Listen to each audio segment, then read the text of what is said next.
Good day, brothers and sisters. It is Sunday once again. When it comes to the subject matter of worship, we usually ask the question, why should we worship? And a lot of times people think that worship is conditioned on whether you are blessed in your life. And so some say if the Lord has provided for you, praise Him. If the Lord has healed you, you praise Him. If the Lord has given you certain things that you have been desiring and they have been granted to you, you praise Him.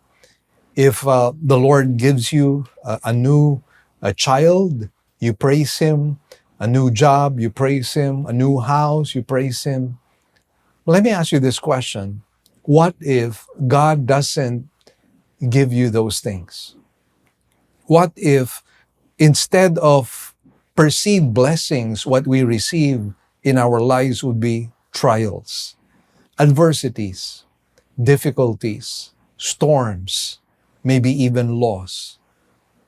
Are we supposed to stop worshiping the Lord?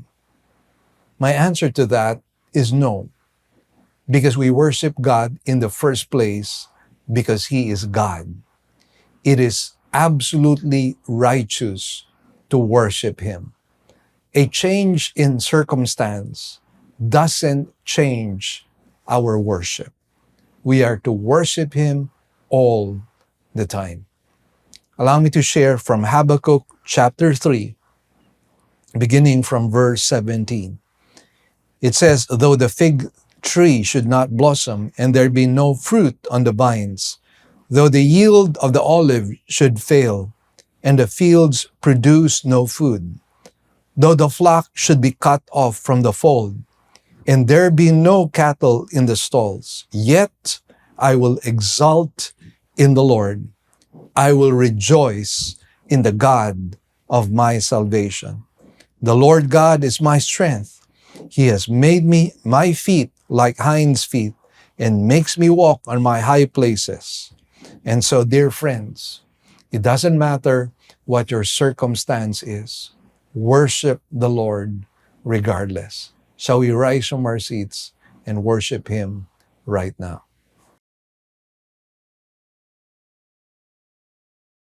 I will give thanks to you, my God. I will exalt your holy name forever and ever. Every day I will bless you and extol your glorious name forever and ever. I will give thanks to you, my God. I will exalt your holy name forever and ever. Every day I will bless you and extol your glorious name forever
that is higher than I.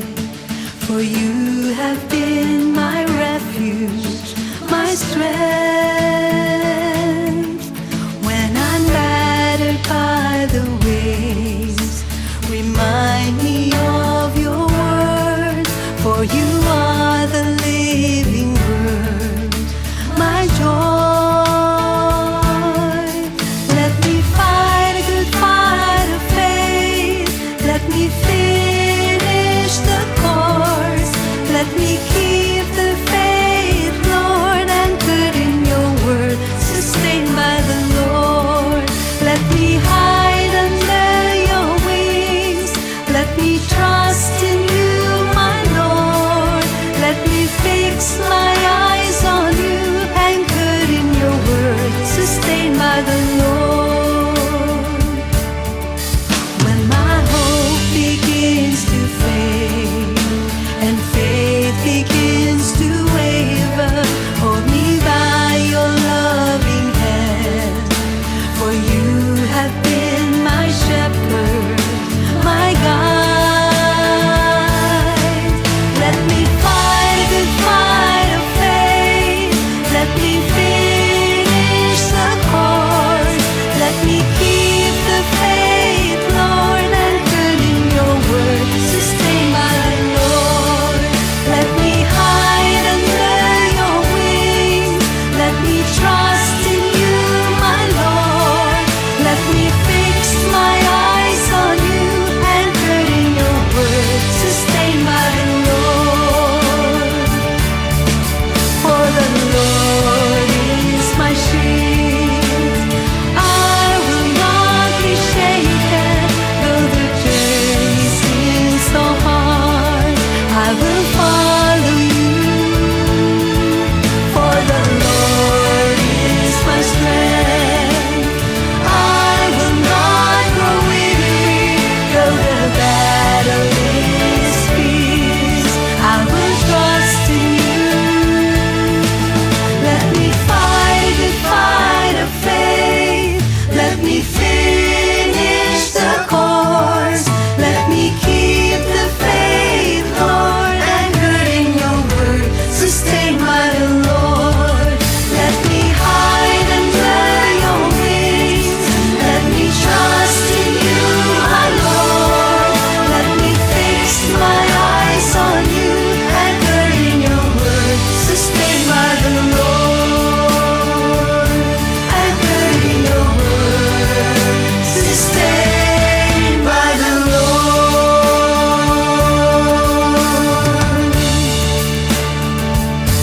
Sustained by the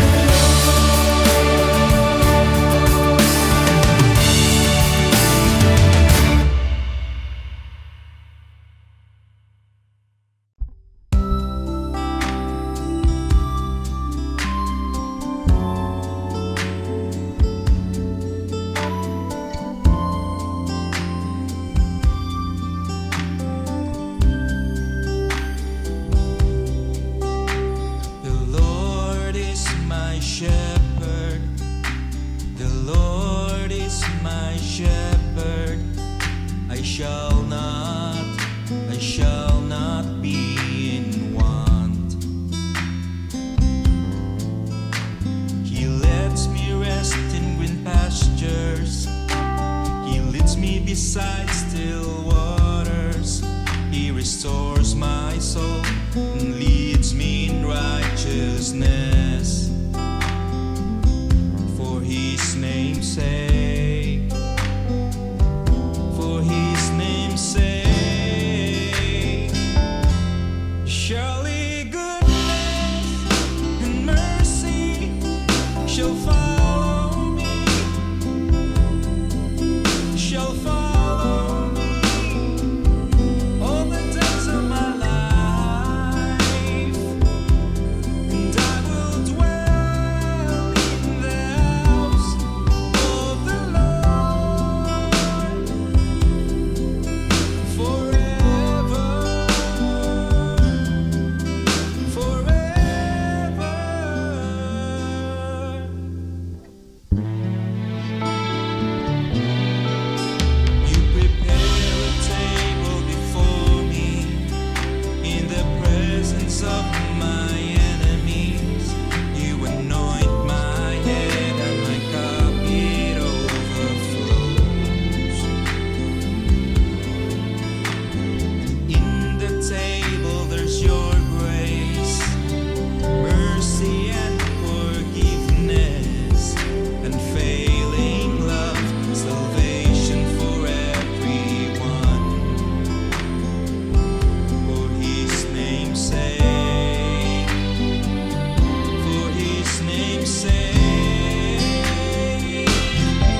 the chosen one, Jesus, the King and Lord of all. Give him praise, seek his face, he alone is all I'll ever need. Jesus, the only name that saves. Jesus, the author of my faith, paid my debt, paid in full. He alone is all I'll ever need. Cling to him, treasure him. He alone can set you free. Offer him your everything. He alone is all you need. Jesus, the only name that saves. Jesus, the author of my faith, paid my debt, paid in full. He alone is all I'll ever need. Cling to him, treasure him. He alone can set you free. Offer him your everything. He alone is all you need.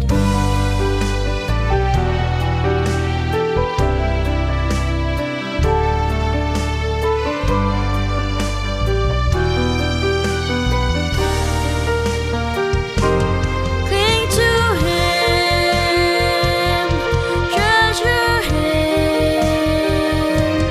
He alone can set you free.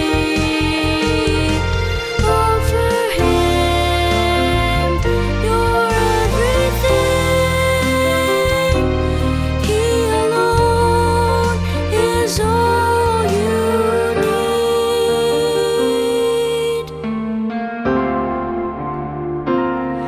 He alone is all I need.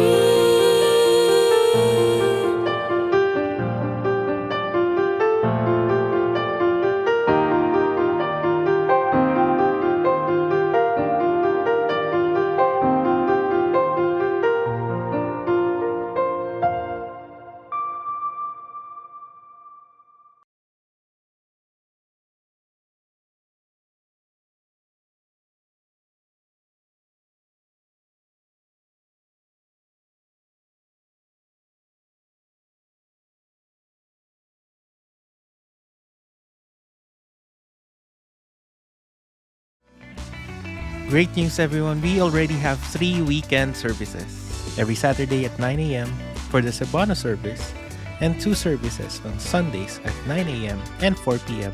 for the English services.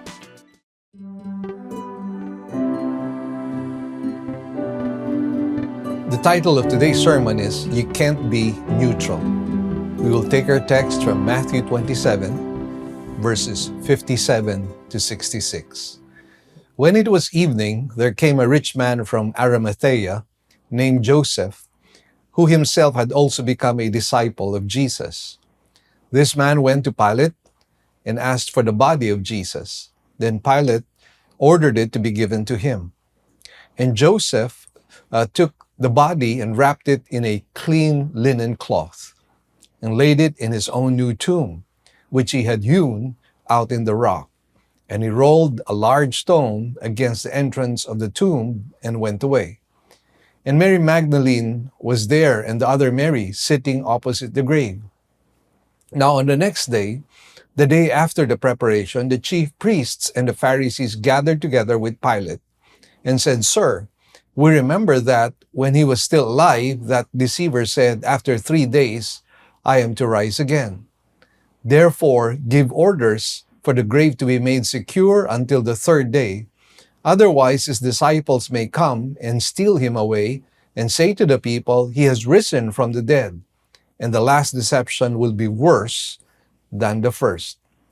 Pilate said to them, "You have a guard. Go, make it as secure as you know how."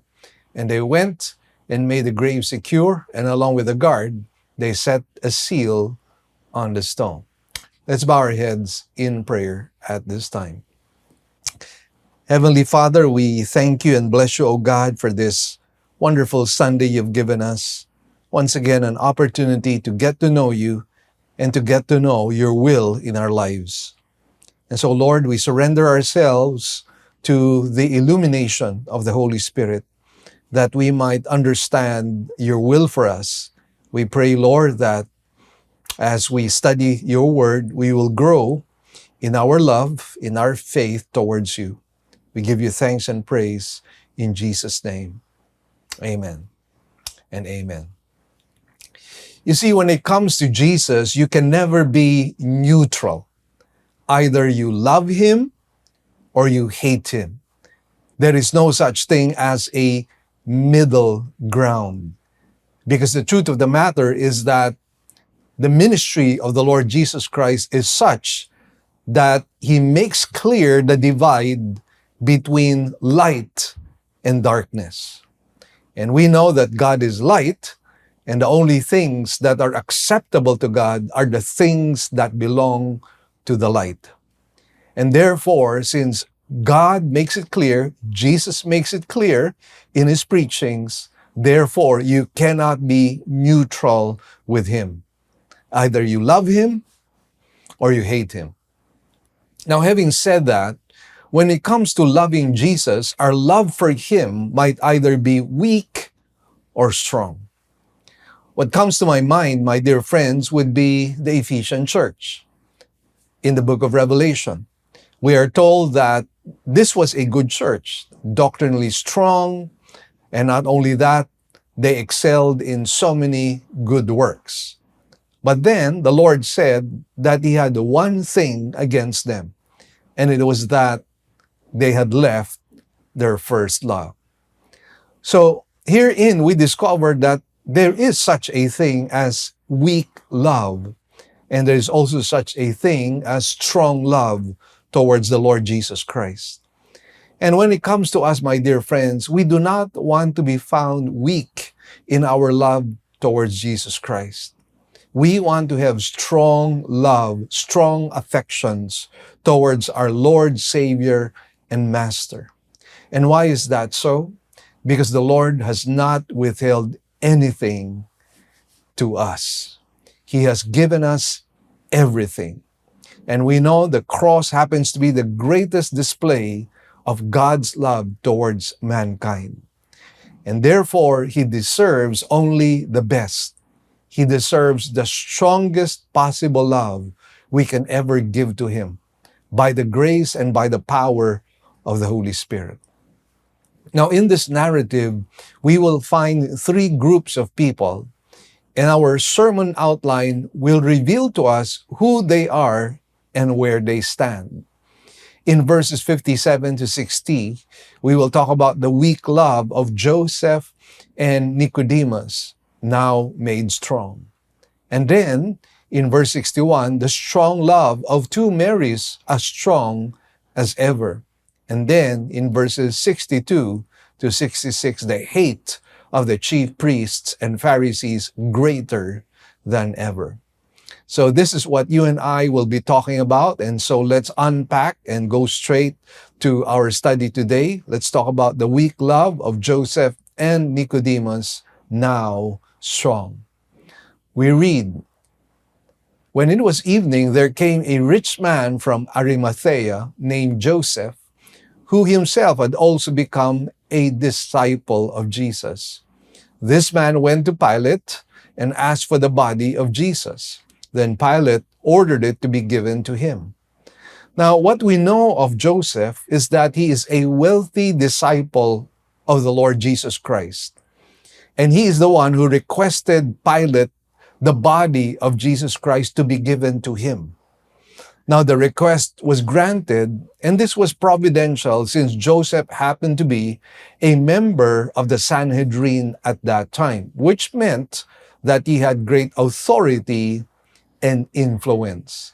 And so once again, we see here that the decreed will of God is something that will come to fulfillment. Because when we look at Isaiah 53, verse 9, this was actually a direct fulfillment of what was happening here. Let me read Isaiah 53, verse 9. Notice what it says here. His grave was assigned with wicked men. Actually, that was supposed to be what was going to happen because, as we mentioned, the crucifixion happens to be a criminal's capital punishment.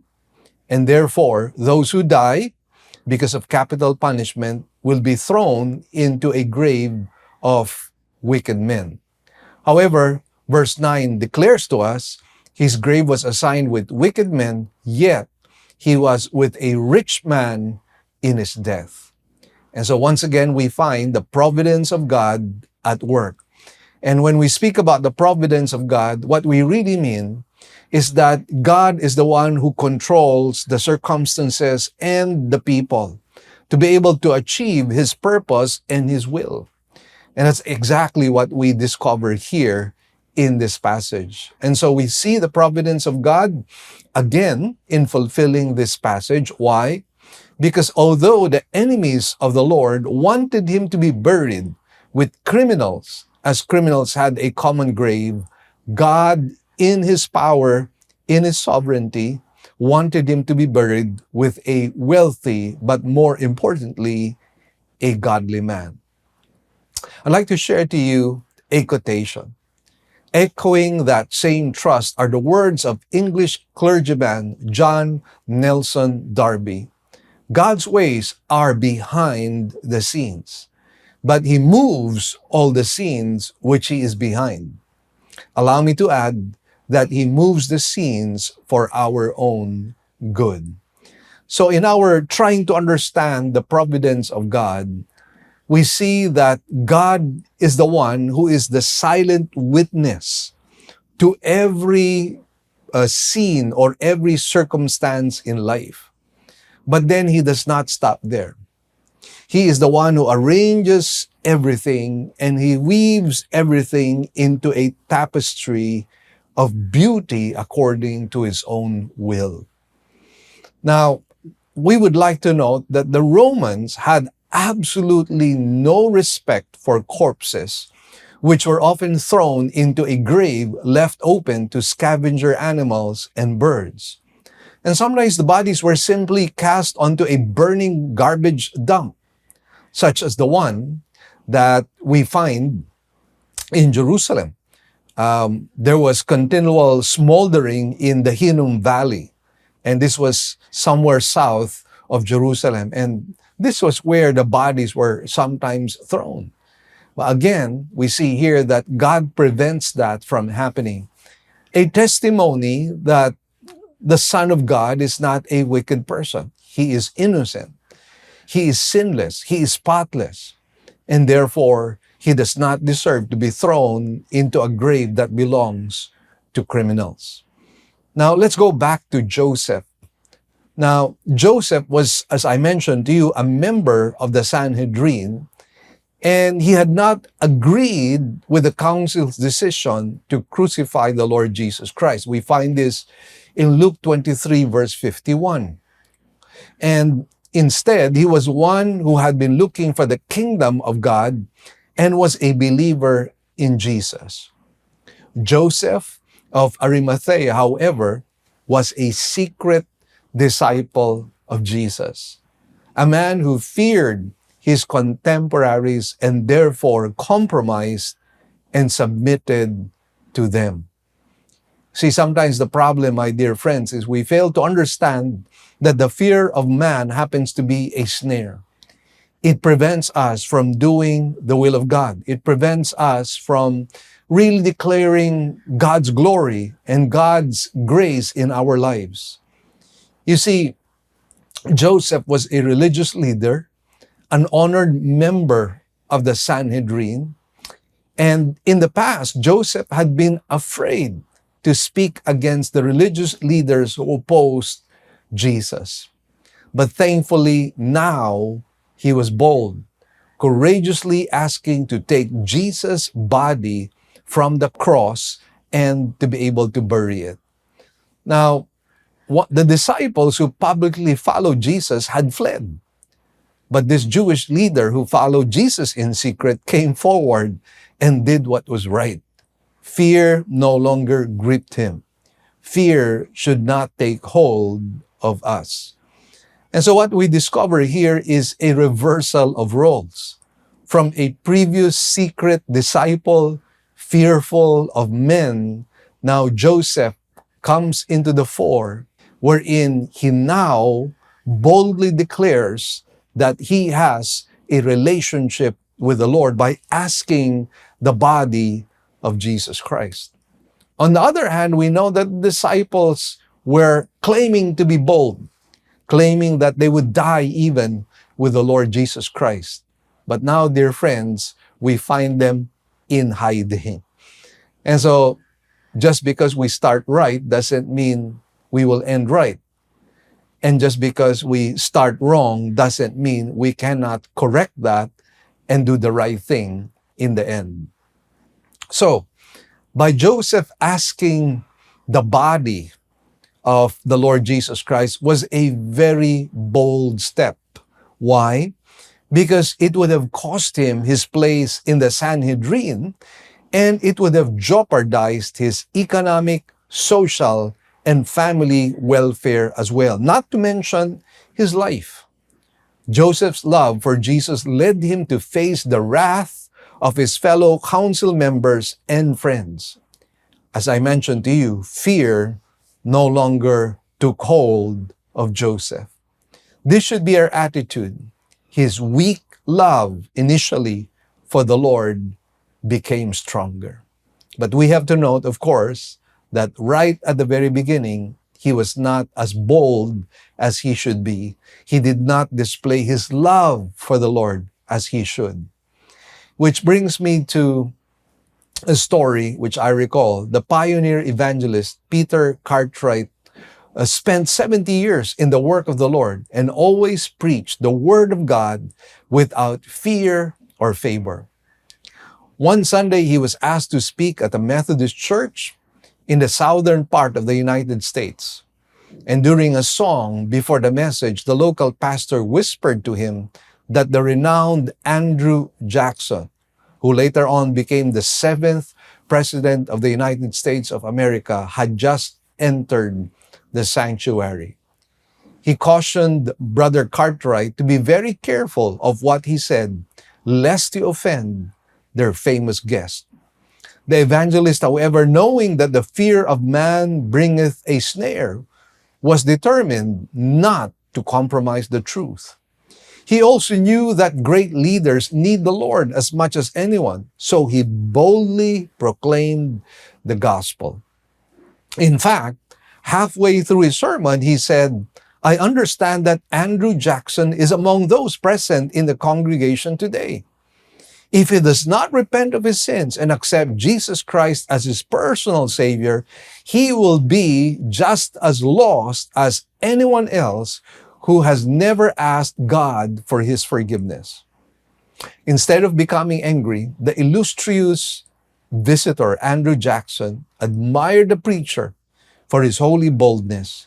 He listened with keen interest to the message and felt such deep conviction that after the service, Cartwright was able to lead him to the Lord. From that moment on, the two became the best of friends. What a powerful lesson of coming out in the open and not compromising and being bold in our preaching, being bold in our display of love and loyalty to the Lord Jesus Christ. And finally, Joseph, from a weak kind of love, was able to show in the end that he had strong love towards Jesus Christ. In verse 59 and 60, we read, "And Joseph took the body and wrapped it in a clean linen cloth and laid it in his own new tomb, which he had hewn out in the rock. And he rolled a large stone against the entrance of the tomb and went away." Now, once again, here we see the love of Joseph had for the Lord Jesus Christ. He wrapped the body of Jesus in a clean linen cloth.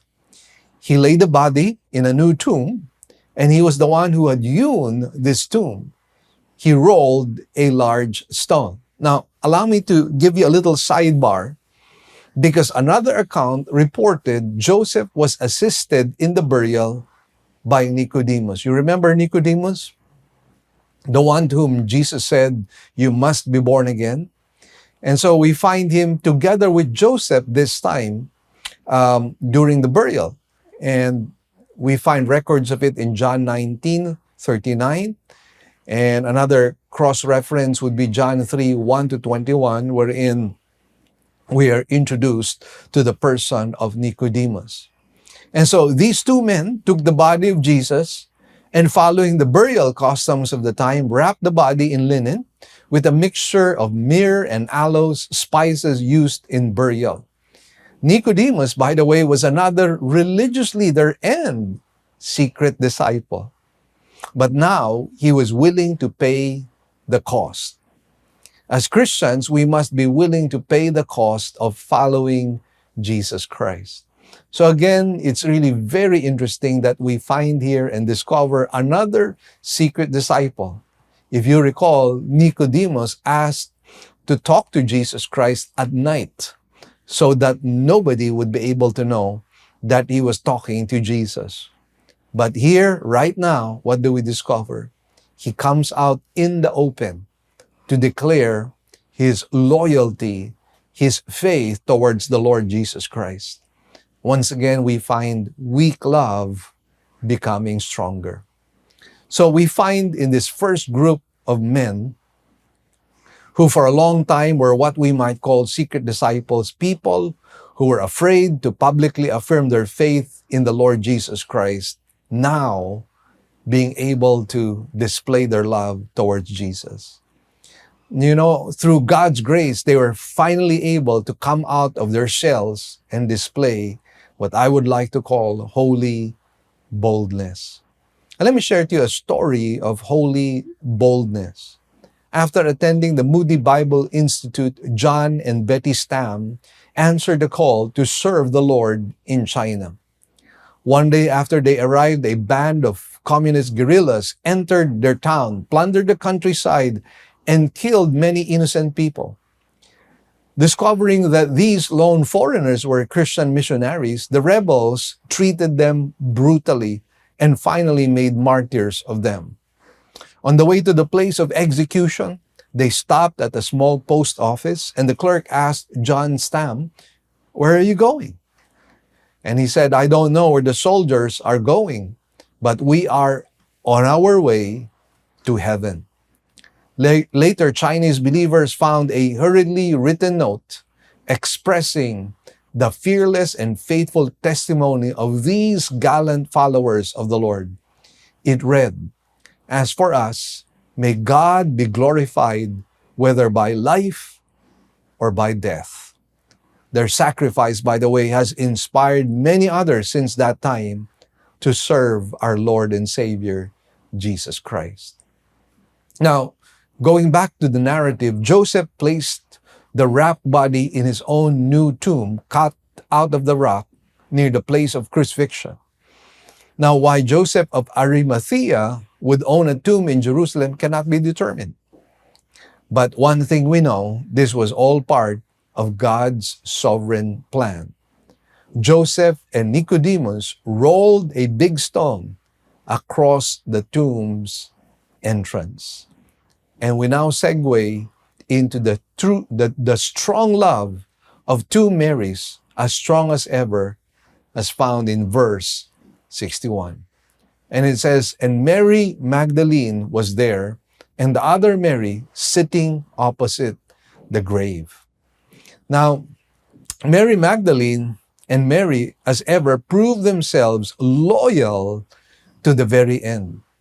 Remember that they were at the crucifixion when the disciples were nowhere to be found except for the Apostle John. And so you could say these women were quite brave, not afraid to be identified with the Lord Jesus Christ at the crucifixion. And in Matthew 27, verse 55, we are told that many women were there looking on from a distance who had followed Jesus from Galilee while ministering to him. Among them was Mary Magdalene and Mary, the mother of James and Joseph, and the mother of the sons of Zebedee. So, what we find here with the second group is that it is composed of women, and where you do not expect to find boldness, you find it in them. Their boldness, by the way, was unwavering, following the Lord all the way to the end. And this was because of their great love for Jesus. Again, the other disciples were not there for fear that they might be identified with the Lord Jesus Christ and therefore endanger their lives. But not these women. They were not scared. These women were rewarded by the Lord to be the first bearers of the good news, by the way, of Jesus' resurrection, which was overly radical since women were not allowed to testify in the first century. Actually, one of the things that we discover in the first century is that when it came to a trial in a court setting, the testimony of women were never accepted. Why? Why was their testimony not accepted? Because they were considered unreliable witnesses. And therefore, they were segregated to the sidelines, never to testify about anything.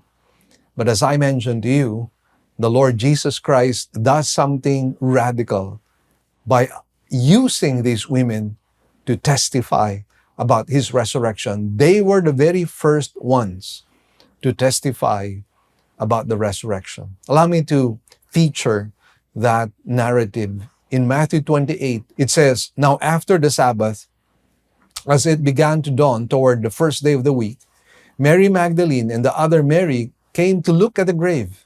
And behold, a severe earthquake had occurred, for an angel of the Lord descended from heaven and came and rolled away the stone and sat upon it. And his appearance was like lightning, and his clothing as white as snow. The guard shook for fear of him and became like dead men. And the angel said to the women, do not be afraid, for I know that you are looking for Jesus who has been crucified. He is not here, for he has risen, just as he said. Come, see the place where he is lying. Go quickly and tell his disciples that he has risen from the dead.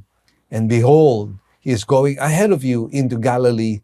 There you will see him. Behold, I have told you.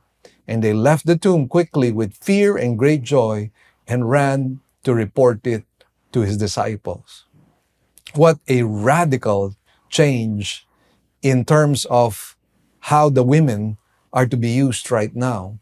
Jesus was taking the place of women into a new trajectory of usefulness. Allow me to just take a little rabbit trail and talk about missions. The real statistic on male to female ratio in missions is this. For AIM and other similar organizations, somewhere between 80 and 85% of all single missionaries happen to be women. For every 10 single women sent, only 2 are men. The disparity is great enough that there is a noticeable gap on many mission fields. My dear Singaporean friend, Whitley Seam, from Pioneers in Asia, said that if you take all the men in the mission field, when you take out all of the men in the mission field, it will still manage to survive. However, he said, if you take the women from the mission field, it will collapse.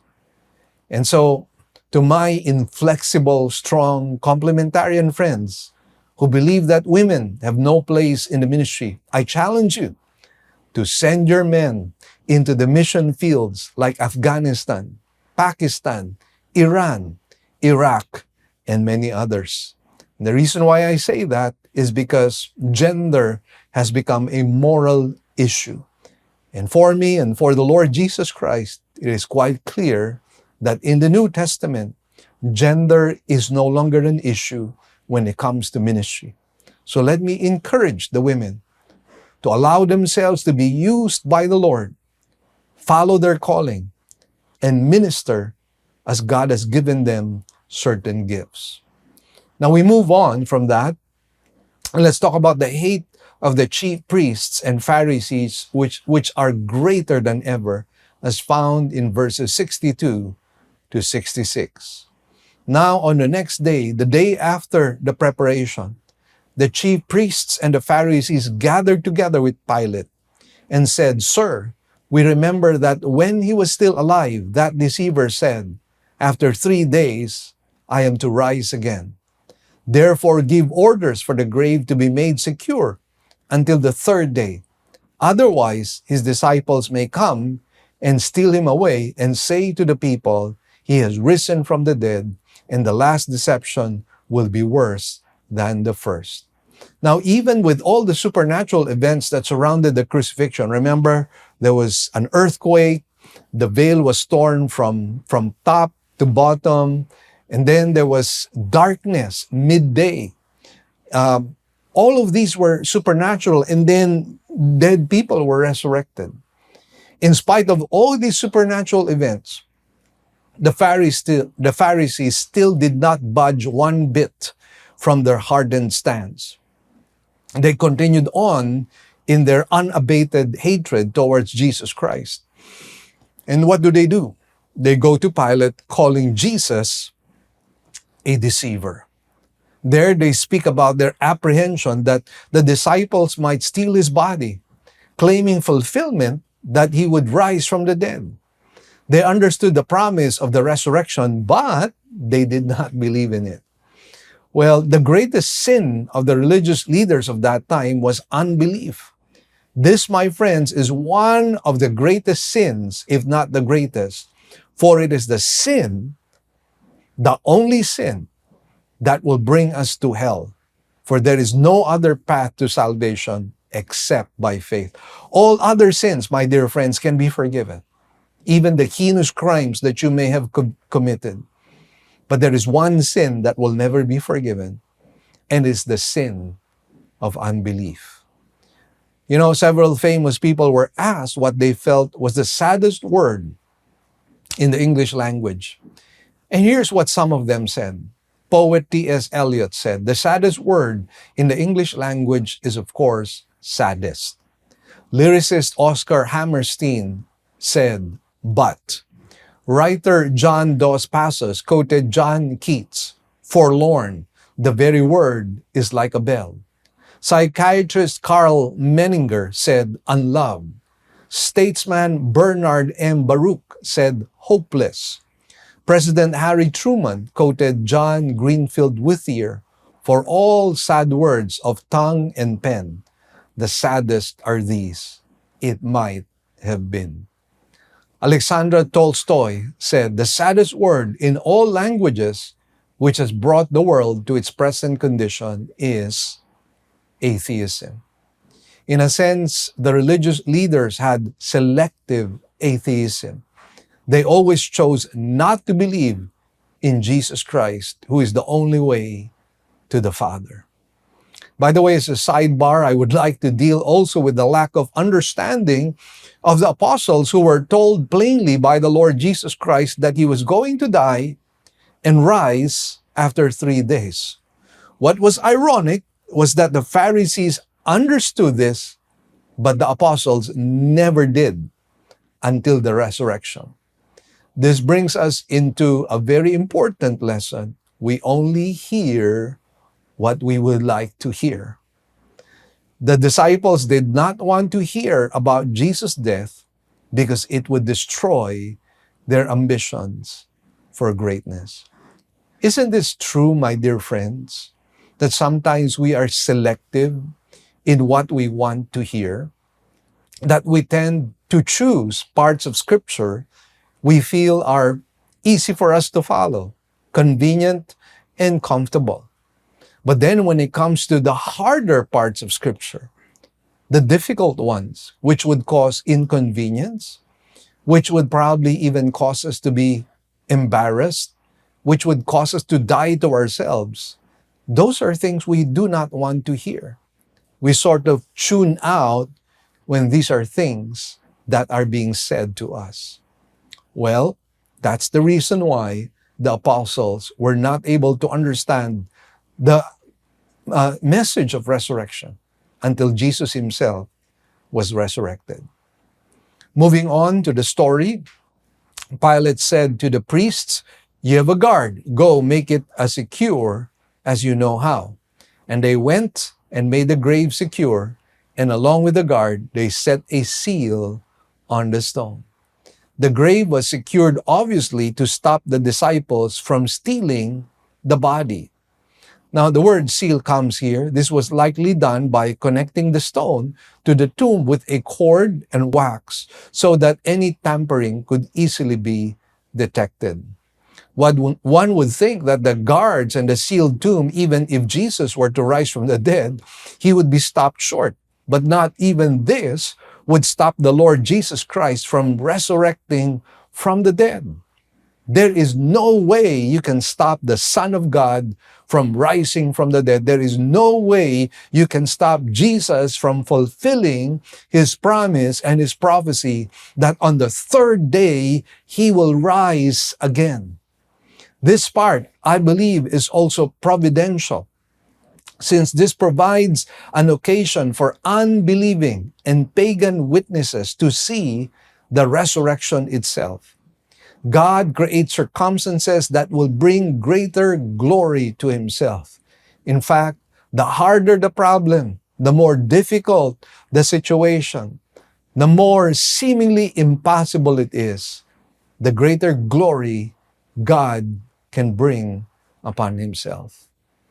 Now, as we come to a close to this message, you might find yourself in one of these groups. If you're a secret disciple, come out in the open and affirm your belief and love to Christ. If you're a loving disciple, be faithful to the end.